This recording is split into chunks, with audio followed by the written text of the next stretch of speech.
ஆகாஷ்வாணி மாநில செய்திப்பிரிவு வழங்கும் செய்திச் சுடர். வணக்கம் நேயர்களே. இன்றைய செய்திச் சுடர் நிகழ்ச்சியில் மக்களின் மனதை வென்ற மத்திய அரசின் திட்டங்கள் வரிசையில் PM ஆவாஸ் யோஜனா எனப்படும் பிரதமரின் வீட்டு வசதி திட்டம் குறித்த கலந்துரையாடல் இடம்பெறுகிறது. இதுகுறித்து நம்மிடையே பல்வேறு தகவல்களை பகிர்ந்து கொள்வதற்காக நமது நிலையத்திற்கு வருகை தந்துள்ளார் பொருளாதார நிபுணர் திருமதி கௌரி ராமச்சந்திரன். வணக்கம் மேம். வணக்கம். நம்ம ஒவ்வொருவருக்கும் சொந்த வீடு அப்படிங்கிறது ஒரு மிகப்பெரிய கனவு. அந்த கனவை நிறைவேற்றும் வகையில மத்திய அரசின் PM ஆவாஸ் யோஜனா திட்டம் செயல்படுத்தப்பட்டு வருகிறது அப்படின்னா மிகையல்ல. இந்த திட்டத்தின் நோக்கம் குறித்து சொல்லுங்க மேம். இந்த திட்டம் 10 ஆண்டுகளுக்கும் மேலாக இது செயல்பட்டு இருக்கு. அதுக்கு முன்னாடியும் இது பலவிதமான பேர்ல வீடு கொடுக்கறதுங்கிற திட்டம் இருந்துட்டு இருக்கு. ஆனா கடந்த 10 ஆண்டுகளாக இந்த PM ஆவாஸ் யோஜனா அப்படின்னு ஒரு மாற்றப்பட்ட இன்னும் சில அம்சங்களை சேர்க்கப்பட்டு இந்த 2015 25ஆம் தேதியிலிருந்து அது செயல்பட்டு வருது. பேசிக்கலி இது ஹவுஸ்லெஸ்ஸுக்கு ஹவுஸ் கொடுக்கணும். அப்புறம் ஸ்லம்ல இருக்கிறவங்களுக்கு, அதாவது பக்கா வீடு இல்லாதவங்களுக்கு கண்டிப்பாக ஒரு சொந்தமான அவங்களுக்கே உள்ள வீடு அவங்க பேர்லேயே ரிஜிஸ்டர் பண்ணி கொடுக்கக்கூடிய திட்டத்தில் இந்த பிரதமருடைய ஆவாஸ் யோஜனா செயல்பட்டு கொண்டிருக்கிறது. ஒவ்வொரு குடும்பத்திற்கும் சொந்த வீடு இருக்கணுங்கிற கனவை நிறைவேற்றும் வகையில் இந்த திட்டம் செயல்படுத்தப்பட்டு வருகிறது அப்படிங்கறத நம்ம பார்க்க முடியுது. இந்த திட்டம் எத்தனை பிரிவுகளாக செயல்படுத்தப்படுகிறது? PM ஆவாஸ் யோஜனா என்பது நகர்ப்புறம் கிராமப்புறம் என்று 2 மேஜர் பிரிவுகள். அந்த மேஜர் பிரிவுகளுக்குள்ள நகரத்தில் உள்ள வீடு இல்லாதவங்களுடைய சர்வே மூலமா எடுத்ததை பார்க்கும்பொழுது அவங்க புலம்பெயர்ந்த தொழிலாளிகள் இருக்காங்க, அவங்களுக்கு ப்ரொவைட் பண்ணணும். இங்கேயே ஸ்லம்ல இருக்கிறவங்கள ஸ்லம் கிளியரன்ஸ் டெவலப்மெண்ட் செய்யணும். இங்கே தாழ்வு பகுதிகளில் குடிசையில் இருக்கிறவங்கள அவங்கள மாற்றணும். இந்த மாதிரி பாக்கெட்ஸ் ஆஃப் மக்களை அவங்கள மேல் தரத்துக்கு கொண்டு வரதுக்காக இங்கே ஒரு 4 வகையாக அதில் கொண்டு வந்திருக்காங்க. நகர்ப்புறத்தில், கிராமப்புறத்தில் ஹவுஸ்லெஸ் யார் யாருக்கெல்லாம் வீடுங்கிறதே இல்லையோ, ஒரு சும்மா மண்ணுலையும் குடிசையிலையும் இருந்துட்டு வீடு மழை பெஞ்சா தண்ணி வீட்டுக்குள்ளே வந்துடுவேங்கிற பயம் இருக்கிறவங்களுக்கு எல்லாருக்கும் அந்த வீடு உண்டு. ஸோ அந்த மாதிரி இருக்குது. அதை தவிர ஹில் மலைப்பகுதிகளில் இருக்கிறவங்க, அங்கே ஒரு வாகன வசதி கூட இல்லாத இருக்கிற இடத்துல கூட ஒரு வீட்டு வசதியும் எலக்ட்ரிசிட்டி வாட்டர் இந்த மாதிரி எல்லா வசதிகளோடையும் அவங்களுக்கு செஞ்சு கொடுக்கணும். அதுதான் கிராமப்புறத்துக்காக அவங்க செஞ்சுருக்கிறது. Okay ma'am. இந்த திட்டம் கிராமப்புற வீட்டு வசதி திட்டம், நகர்ப்புற வீட்டு வசதி திட்டம் அப்படின்னு 2 பிரிவா பிரிக்கப்பட்டிருக்குன்னு சொன்னீங்க மேம். கிராமப்புற வீட்டு வசதி திட்டத்திற்கும் நகர்ப்புற வீட்டு வசதி திட்டத்திற்கும் இடையே உள்ள வேறுபாடுகள் என்னென்ன மேம்? நகர்ப்புறம் என்று முதலில் எடுத்துக்கொள்ளும்போது அது முக்கியமான சென்னை, டெல்லி, கல்கட்டா, மும்பை போன்ற பெரிய நகரங்கள், மெட்ரோ சிட்டிஸும், அதை தவிர செகண்டரி டயர் 2 சிட்டிஸு, சின்ன சின்ன டிஸ்ட்ரிக்ட் ஹெட் குவார்ட்டர்ஸு, அந்த டவுன்ஸ், இதெல்லாமே உங்களுக்கு நகர்ப்புற சீர்திருத்தத்தில் வந்துடுறது. உங்களுக்கு கிராமப்புறம் என்று பார்க்கும்போது எங்கே அவங்க ஃபோக்கஸ் கொடுக்குறாங்க அப்படின்னு பார்த்தா, ரொம்ப அடிப்படையாக ஒரு வசதியுமே இல்லாத உள்ள ஒரு கிராமம், வீடே இல்லாத, வீடு டெபிசிட்டாக இருக்கிறவங்க எல்லாருக்கும் ஒரு வீடு கொடுக்கணும். புயல்லாம் கிராமமே போயிடுச்சுன்னு சொல்லுவோம். அந்த மாதிரி இல்லாத ஒரு நல்ல வீடு இருந்தது, கட்டுமானத்தை பக்கா ஹவுசஸ், பர்மனன்ட் ஹவுஸ் இருந்ததுன்னா அந்த கிராமம்லாம் அழியறதுக்கு வாய்ப்பே இல்லை. அதை தான் மெயினாக இப்போ நம்ம ப்ரொடெக்ட் பண்ணுறோம் இந்த வீடு ஃபோக்கஸில். குடிசை வீடுகள் இல்லாத நிலையை ஏற்படுத்துறது. கண்டிப்பாக. அதுக்கு அடுத்தது பார்க்கும்போது யார் யார் இதோட பயனாளிகள்ன்றதில் பிரிச்சிருக்காங்க. நகர்ப்புறத்தில் பயனாளிகள் பொருளாதார சமூகத்தில் பின்படுத்தப்பட்டவங்க. அதுக்கு அடுத்தது பொருளாதாரத்தில் LIG என்று சொல்லக்கூடிய லோ இன்கம் குரூப்பு. இப்போ இந்த தடவை ஃபஸ்ட்டு டைம் இந்த PM ஆவாஸ் யோஜனா 2.0 வெர்ஷனில் MIG அவங்கள மிடில் இன்கம் குரூப்பையும் கொண்டு வந்திருக்காங்க. ஏன்னா மிடில் இன்கம்காரங்க ஏதோ அவங்க 10,000 ரூபாய்க்கு மேலே சம்பளம் வாங்குறாங்க, 3 லட்சம் வாங்குறாங்க சம்பளம். அந்த 3 லட்சம் ஒரு குரூப்பும், 3லேருந்து 6 lakhs வரைக்கும் வாங்குறவங்க ஒரு குரூப்புமாக பிரித்து அவங்களுக்கு வீடுக்கு இன்ட்ரெஸ்ட் சப்சிடி அதெல்லாம் கொடுத்து பண்ணுறாங்க. ஏன்னா 6 லட்சம் வாங்கினா கூட இன்றைக்கி ஒரு வீடு வாங்குறதுங்கிறது லோன் வாங்கி அதில் EMI கட்டி பண்ணுறது கஷ்டம். அதுக்கு அவங்களுக்கும் சப்சிடியெல்லாம் கொடுத்து பண்ணுறாங்க. அதனால் இந்த அளவு பிரிவுகள் நகர்ப்புற திட்டத்தில் இருக்குது. கிராமப்புற திட்டத்துலன்னு பார்க்கும்போது வீடு இல்லாதவங்களுக்கு எல்லாருக்கும் உண்டு அப்படிங்கிற அளவில் அவங்க எல்லாருக்கும் கொடுத்துருக்காங்க. இந்த வீடு எப்படின்னா, இது யார் வீடு இல்லாதவங்க அதை எப்படி கண்டுபிடிக்கிறது? இதுக்கு ஒரு அருமையான ஒரு சோஷியோ எக்கனாமிக் காஸ்ட் சென்சஸில் இருக்கும்பொழுது அவங்க எந்த இடத்துல இருந்திருந்தா கூட ஒரு பொது இடத்துல இருக்கிறவங்களெல்லாம் கூட அவங்க எடுத்துருவாங்க. அப்போ அந்த சென்சஸில் இந்த பிரிவு SC/SCன்னு சொல்லுவாங்க. அந்த சென்சஸ் மூலமாக அது கிராம சபா அப்ரூவ் பண்ணணும்.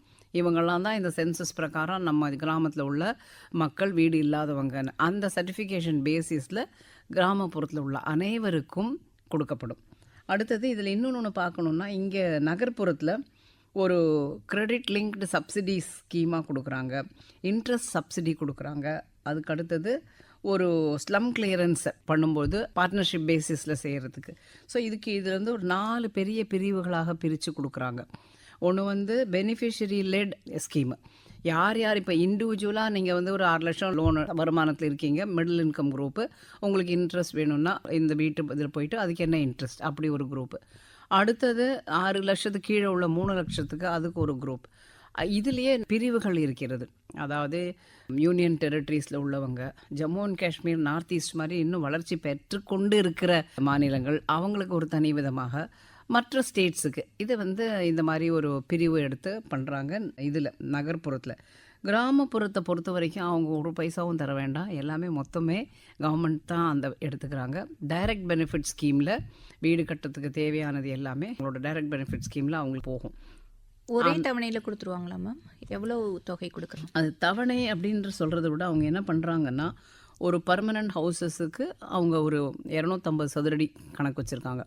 அந்த 250 சதுரடி பண்ணும்போது அவங்க பார்ட்னர்ஷிப், ப்ரைவேட் பப்ளிக் பார்ட்னர்ஷிப்பை வச்சு அந்த ஏஜென்சி மூலமாகவும் அவங்க வந்து கட்டுறதுக்கு ஒரு பிரிவு வச்சுருக்காங்க. அவங்க மூலமாகவும் கட்டி இவங்களுக்கு கொடுப்பாங்க. இதில் இன்னொன்று என்ன, யூனிஃபைடு இந்த வீட்டில் அவங்களுக்கு ஜல்ஜீவன் திட்டம் மூலமாக பைப்டு வாட்டர் வீட்டுக்கு வரணும், எலக்ட்ரிசிட்டி வீட்டுக்கு வரணும். இந்த மாதிரி எல்லாத்தையுமே அதுக்கு கொடுக்கக்கூடிய சப்சிடிஸ், ஒன்று 12,000 ரூபாய் ஒரு இதில் வரும், ஒரு இதில் ஒரு வீட்டுக்கு யூனிட்டுக்கு அலோகேட்டடோ அதெல்லாம் அட்ஜஸ்ட் பண்ணி இந்த திட்டத்துக்கு இந்த பயனாளிகளுக்கு கொடுப்பாங்க.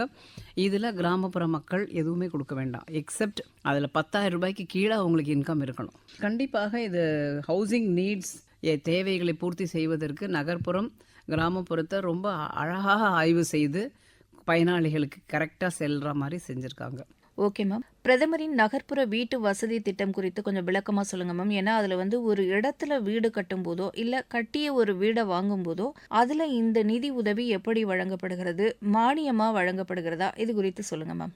இதில் வந்து 4 பிரிவுகளாக நகர்ப்புறத்தில் எடுத்திருக்காங்க. அது நீங்கள் கேட்ட எல்லா கேள்வியுமே அதில் வந்துடும். அந்த 4 விதமாக எடுத்து பார்க்கும்போது பெனிஃபிஷரி லெட் கன்ஸ்ட்ரக்ஷன். இப்போ ஒரு இண்டிவிஜுவல் நபராக இருக்காங்க அப்படின்னா அவங்களுக்கு ஃபைனான்ஷியல் அசிஸ்டன்ஸ் கொடுத்துட்டா அவங்க வந்து வீடு கட்டிப்பாங்க. அப்படின்னா அவங்களுக்கு லோன் அவங்க சம்பளத்துக்கு 3 லட்சத்துக்குள்ளே அவங்களோட சம்பளம், 6 லட்சத்துக்குள்ளே அவங்களோட சம்பளம் இருக்குது அப்படின்னா அவங்க வந்து கண்டிப்பாக அந்த இன்ட்ரெஸ்ட் சப்சிடியை யூஸ் பண்ணிக்கிறதுக்கு வாய்ப்பு உண்டு. இது வந்து பெனிஃபிஷரி லெட் கன்ஸ்ட்ரக்ஷன். இது வந்து எக்கனாமிக்கலி வீக்கர் சொசைட்டிக்கு தான் மெயினாக இந்த இதில் அப்ளிகேஷன்ஸ் நிறையா வருது. அதுக்கு அடுத்தது வந்து அஃபோர்டபுள் ஹவுசிங் பார்ட்னர்ஷிப்.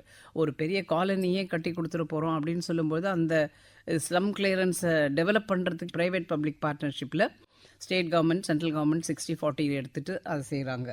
அடுத்தது ஒரு வீடு வந்து 300லேருந்து 450 ஸ்கொயர் ஃபீட் வரைக்கும் அவங்களுக்கு எக்ஸ்ட்ரா வேணும் அப்படின்னா அவங்க வந்து எக்ஸ்ட்ரா இன்ட்ரெஸ்ட் கட்டிட்டு they can go for a bigger area.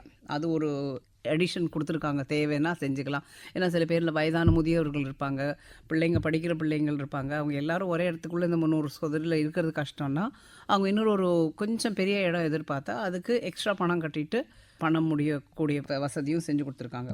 அடுத்தது முக்கியமாக இது வந்து இந்த கோவிடுக்கு அப்புறமா இந்த புலம்பெயர்ந்த தொழிலாளிகளுடைய பேச்சு அதிகமாகவே இருந்துச்சு. அவங்க வந்து எப்படி இந்த வேறு ஒரு மாநிலத்தில் வந்து வேலை செய்யும்பொழுது அவங்க வந்து கஷ்டப்படக்கூடாது, அவங்களுக்கும் ஒரு சமூக பாதுகாப்பு வேண்டும் அப்படிங்கிற அதில் என்ன தான் அவங்கள வேலை வச்ச முதலாளிகள் என்னத்தை தான் அவங்களுக்கு செஞ்சால் கூட அவங்களுக்குன்னு ஒரு அட்லீஸ்ட் ஒரு டார்மெட்ரியாவது அவங்க இடத்துல போய் இருக்கணும் தங்கறதுக்கு. அப்படிங்கிறதுக்காக அஃபோர்டபுள் ரெண்டல் ஹவுசிங், நீங்கள் என்ன சம்பளம் வாங்கினாலும் உங்களோட சம்பளத்தில் ஒரு இத்தனை ரூபா ஒரு ஷேர்டு அகாமடேஷனுக்கு கொடுக்கக்கூடிய அளவில் ஒரு டார்மெட்ரி டைப்பு, அப்புறமா வந்து இத்தனை ஒரு 2 பேர் ஷேரிங், ஒரு ஹாஸ்டல் இருந்தால் எப்படி இருக்குமோ அந்த டைப்பில். இது வந்து மெயினாக இண்டஸ்ட்ரியல் ஒர்க்கர்ஸ், இண்டஸ்ட்ரீஸ் எஸ்டேட்டுக்கு பக்கத்துலேயே நடந்து போயிட்டு வர மாதிரி இருக்கிற இடத்துல. அதுக்கப்புறமா இந்த ஒர்க்கிங் விமன், வெளியூர்லேருந்து வந்து இங்கே வேலை செய்யக்கூடிய ஒர்க்கிங் விமன், அர்பன் புவராக இருக்கிறவங்க, ஆனால் வந்து ஒரு வீடு வாங்கி வாடகை கட்டுற அளவும் முடியாது, இது வீட்டை இந்த சப்சிடி எடுத்து செய்யவும் முடியாது, ஒரு பேச்சுலரோ அந்த மாதிரி இருக்கிறவங்களுக்கெல்லாம் இந்த அஃபோர்டபுள் ரெண்டல் ஹவுசிங் ஸ்கீம் வந்து வீடை கட்டி கொடுத்துட்டு அதில் இது பண்ணுவாங்க. எதெல்லாம் வேக்கண்ட் லேண்ட் இருக்கோ அதிலெல்லாம் கட்டி இந்த மாதிரி இந்த 3வது type of affordable rental housing கீழே. அடுத்தது வந்து இன்ட்ரெஸ்ட் சப்சிடி ஸ்கீம். நீங்கள் கேட்டீங்க யார் யாருக்கு என்னென்ன ஸ்கீம்ஸ் எப்படி. ஹோம் லோன்ஸு சேங்ஷன் ஆகிடுது. சேங்ஷன் ஆச்சுன்னா அது வந்து அப் டு இன்கம் வரம்பு வச்சுருக்காங்க. யார் யார் என்னென்ன இன்கம் 3 லட்சம் கீழே 3 லட்சம் 3 லட்சத்துலேருந்து 6 லட்சம் இந்த ஸ்கீமுக்குள்ளே இருக்கிறவங்க, இந்த வரம்புக்குள்ளே இருக்கிறவங்க தான் முடியும். அதுக்குள்ளே இந்த வீட்டு வசதியை எடுத்துக்கக்கூடிய எலிஜிபிலிட்டி க்ரைட்டீரியா ஃபிக்ஸ் பண்ணியிருக்காங்க. Okay ma'am. இப்போ நான் ஒரு வீடு ஒரு லோன் போட்டு வாங்குறேன்னா இந்த சப்சிடியை நான் கழிச்சுக்க முடியுமா? எனக்கு அந்த உதவி கிடைக்குமா மேம்? கண்டிப்பாக. அது வந்து எப்படின்னா, அந்த நீங்கள் இன்கம் ஸ்லாபுக்குள்ளே வந்துட்டீங்கன்னா கண்டிப்பாக உண்டு. இதில் என்ன கண்டிஷன்ஸ் அப்படின்னா, கவர்மெண்ட் எம்ப்ளாயியாக யாராவது இருந்து அவங்க ஆல்ரெடி கவர்மெண்ட் குவார்ட்டர்ஸில் இருந்து வேறு இதுதான் அவங்களுக்கு இது எலிஜிபிள் கிடையாது. அதுக்கப்புறமா இந்த அமௌண்ட் இன்கம் வரம்புக்குள்ளே நீங்கள் இருக்கணும். இதில் ப்ரையாரிட்டி ஆளுங்களுக்கும் கொடுத்துருக்காங்க. நீங்கள் வந்து இந்த இன்கம் இதுக்குள்ளே இருந்துட்டு இந்தியன் வருமான குடிமகன் வரம்பு தான் ரொம்ப முக்கியம். கண்டிப்பாக. அதான் ஒரே வீட்டில் நீங்கள் முன்னாடி இதை வாங்கியிருக்க கூடாது. கடன் அவங்க உங்கள் வீட்டில் உள்ள வேறு யாரும் வாங்கியிருக்க கூடாது. அப்போவும் கிடைக்காது. இப்போ நகர்ப்புற வீட்டு வசதி திட்டம் குறித்து சொன்னீங்க மேம். கிராமப்புற வீட்டு வசதி திட்டம் அது குறித்து கொஞ்சம் விளக்கமாக சொல்லுங்கள். யாரெல்லாம் இதில் பயனடைகிறாங்க? கண்டிப்பாக. ஏன்னா இதில் நகர்ப்புறத்துலையாவது உங்களுக்கு வந்து ஒரு வெள்ளமோ ஒரு ஏதோ ஒரு வரும்போது ஒரு ஸ்கூல்ஸு ஒரு பொது இடங்கள் பொது பில்டிங்ஸ்லாம் அவங்கள வந்து நம்ம எடுத்து பாதுகாக்க முடியறது, இம்மீடியட்டாக கொஞ்சம் முன்னெச்சரிக்கையெல்லாம் செய்ய முடியுது. இந்த கிராமப்புறத்தில் அவங்க கிராமத்துலேருந்து மொத்தத்தையுமே அவங்கள வெக்கேட் பண்ணி வேறு ஒரு பெரிய இடத்துக்கு கொண்டு போகணுங்கிறது ரொம்ப பெரிய ஒரு தரமும் ஒரு பெரிய பேரிடரும் போதும் படுற கஷ்டத்தினால இவங்க என்ன பண்ணாங்க, கண்டிப்பாக கிராமத்தில் குடிசை இல்லாமல் ஒரு பர்மனண்ட் ஹவுஸ், இது வந்து பக்கா ஹவுஸ்னுவாங்க. பக்கா ஹவுஸ் இஸ் கான்கிரீட் பேஸ்டு இருக்கணும். அந்த ஹவுஸுக்கு ஒரு இது கொடுத்துருக்காங்க. மினிமம் ஒரு 200 சதுரடியாவது இருக்கணும். ஒரு கிச்சன், அதுக்கப்புறமா அந்த kitchen will be connected with water facility. Jal Jeevan mission மூலமாக பைப்டு வாட்டர், கேஸ் இந்த உஜ்வலா யோஜனா மூலமாக கேஸ் திட்டம் உண்டு அவங்களுக்கு. கேஸ் சிலிண்டர்ஸ் அதில் என்ன இருக்கோ அந்த திட்டமும் உண்டு. ஸோ இதை மாதிரி எல்லாமே அவங்களுக்கு கொடுத்துட்டு இதில் வந்து அவங்களுக்கு கிராமப்புறத்தில் 1,20,000 ரூபாய் நீங்கள் வந்து சமத்தரையில் உள்ள கிராமமாக இருந்தால், பிளெயின் ஏரியாஸ்னு சொல்லக்கூடிய மாதிரி இருந்தால் 1,20,000 ஒரு யூனிட் வீட்டுக்கு. இதே கொஞ்சம் ஹில் ஏரியா அந்த கொஞ்சம் தள்ளி இருக்கிற இடமா இருந்ததுன்னா 1,30,000 ரூபாய் ஒரு வீட்டுக்கு இவங்க கொடுக்குறாங்க. சப்சிடின்னு சொல்கிறத விட அந்த வீட்டுக்காக அவங்க கொடுக்கக்கூடியது. இதில் மற்ற கனெக்ஷன்ஸ் எல்லாமே இது பண்ணுறாங்க. இவங்க வந்து வெறும் வீடை மட்டும் கட்டி கொடுக்காத எலக்ட்ரிசிட்டி, வாட்டர், கேஸ் எல்லாமா இருக்கிறது தான் இந்த பக்கா ஹவுஸோட கான்செப்டே. ஸோ இப்போ இன்றைக்கி நீங்கள் போய் பார்த்தீங்கன்னா இந்த கிராமத்தில் எந்த வீட்லேயுமே பைப்டு வாட்டர் இல்லாத எல்லா இடத்துலையும் முன்ன பொது இடங்களில் போய் தலையில் தூக்கிட்டு வருவாங்க தண்ணி. அந்த சிரமம்லாம் இல்லாத இப்போ இந்த வீட்டுக்குள்ளே எல்லாம் தண்ணி வர வசதியை செஞ்சு கொடுத்துருக்காங்க. Okay ma'am. பிரதமரின் ஆவாஸ் யோஜனா திட்டத்திற்கு பயனாளிகள் எவ்வாறு தேர்ந்தெடுக்கப்படுகின்றனர்? இது வந்து சோஷியோ எக்கனாமிக் காஸ்ட் சென்சஸ். இந்த சென்சஸ் தான் பேசிஸாக எடுக்கிறாங்க. அதில் வந்து பயனாளிகள் முக்கியமாக இதில் வந்து மாற்றுத்திறனாளிகள், அதுக்கப்புறமா வந்து விமன், அதுக்கப்புறம் எஸ்சி எஸ்டி பிரிவினர், மைனாரிட்டிஸ், இவங்க எல்லாம் வயதானவர்கள் அவங்க வீட்டில் இருக்காங்கன்னா அவங்களுக்கும் உள்ள ப்ரையாரிட்டி உண்டு. ஸோ இது எல்லாமே கன்சிடர் பண்ணி அந்த சோஷியோ எக்கனாமிக் காஸ்ட் சென்சஸை கிராம சபா அஃபிஷியல்ஸு சர்டிஃபை பண்ணி கொடுத்தது மூலமாக இத்தனை பயனாளிகள் அப்படிங்கிறத அவங்க அரைவ் பண்ணிடுறாங்க. ஸோ அந்த டிமாண்டுக்கு தகுந்த மாதிரி வருஷம் அதுக்கு பட்ஜெட்டில் அலோகேஷன் வச்சு இது நிதி நிறுவனங்கள் மூலமாகவும் கொடுக்கப்படுகிறது. கிராமப்புறம் நகர்ப்புறங்களில் எப்படி தேர்ந்தெடுக்கப்படுகிறாங்க மேம் பயனாளிகள்? நகர்ப்புறங்களில் economically weaker society, LIG, MiG, அவங்க யார் அணுகணும் அப்படிங்கிறது? இது வந்து இப்போ இன்னி தேதியில் எல்லாமே நம்மளோட வந்து ஆன்லைன். ஏன்னா நம்ம கவர்மெண்ட் ஆஃப் இந்தியா உலகத்துலேயே நம்ம வந்து யூபிஐலாம் ஃபஸ்ட்டு பண்ணி எல்லாமே இந்த ஜன்தன் ஆதார் யோஜனாலாம் ஸ்ட்ரீம் பண்ணி டெக்னாலஜியில் நம்ம ரொம்ப சிறந்து விளங்குறோம். அதனால் ஏனைய அப்ளிகேஷன் இந்த மேனுவல் அப்ளிகேஷன்லாம் கிடையாது, எல்லாமே ஆன்லைன் அப்ளிகேஷன். ஸோ இப்போ ஆன்லைன் அப்ளிகேஷனை பற்றி எனக்கு தெரியாது அப்படின்னு சொன்னால் அங்கே வந்து ஒரு சோஷியல் சென்டர் ஒன்று இருக்குது. அந்த சென்டர் எந்த இடத்துல போனாலும் இ சேவா மையம் அதுலேயும் போய் கேட்டுட்டா அவங்க வந்து நம்ம எடுத்துகிட்டு போகிற முக்கியமான ஆதாரங்கள் தான் எப்போ எல்லா இடத்துலையும் கேட்குற அதே தான். அதை மட்டும் கொடுத்துட்டு அப்லோட் பண்ணி அவங்க வந்து ரெஜிஸ்டர் பண்ணிடலாம். எந்த கேட்டகரி கீழே வரும் அப்படிங்கிறதுக்கு ரெஜிஸ்டர் பண்ணால் அந்த ஏரியா வைஸ் அவங்களுக்கு அலாட்மெண்ட் கிடைக்கும். PM ஆவாஸ் யோஜனா திட்டம் குறித்து பேசிட்டு இருக்கோம். இதன் 2வது பகுதியை நாளை ஒளிபரப்பாகும் இதே நிகழ்ச்சியில் நேயர்கள் கேட்கலாம்.